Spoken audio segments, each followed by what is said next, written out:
Gandini ulio katika eneo bunge la Kinango, kaunti ya Kwale ni miongoni mwa turathi za kitaifa zinazotambuliwa ulimwenguni na shirika la Umoja wa Mataifa kuhusu elimu ya sayansi na utamaduni UNESCO. Na kama anavyotuelezea mwanahabari wetu wa Kwale Bravian Simiyu, ni kwamba kuna hofu kubwa ya msitu huu kutokomea kufuatia shughuli za uchimbaji wa mawe unaoendelea katika kampuni ya kibinafsi.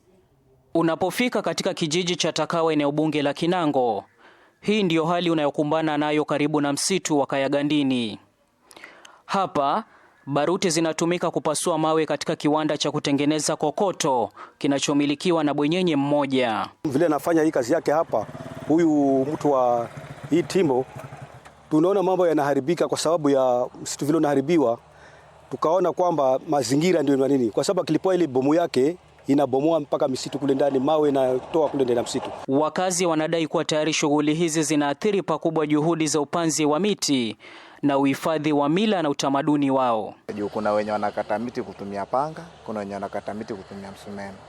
Sasa ukiwa kule ndani unaenda ukisikiza, na huko kama mtu wa timbo ashatega baruti yake akifyatua, hatusikii chochote, na watu wanakata tu miti. Msitu wa Gandini sasa hivi unaathirika sana kwa sababu ya uchimbaji wa timbo, na hii ni kwa sababu wale wanaofanya ule uchimbaji hawajaelezwa vizuri mipaka ya ule msitu iko namna gani. Baruti zinazopigwa zikitishia wanyama na ndege kwenye msitu huu unaotumiwa na wenyeji kufanya matambiko yao.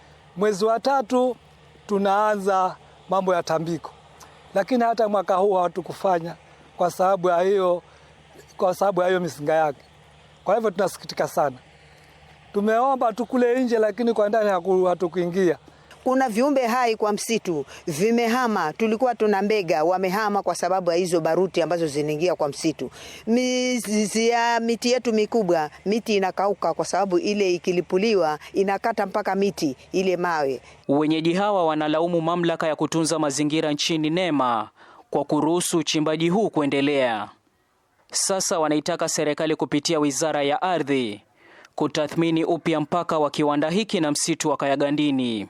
Hata hivyo, usimamizi wa kampuni hii umekanusha madai haya na kusema kuwa sheria na taratibu zote zilifuatwa. Wamekuja watu wa NEMA.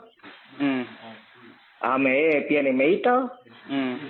Yeye anasema ilikuwa ameangalia, alikuwa haijaingia kwake. Watu wa mining amekuja, amesurvey, kila kitu umefanya, umepewa certificate. Nikiripotia TV47, mimi ni Bravian Simiyu.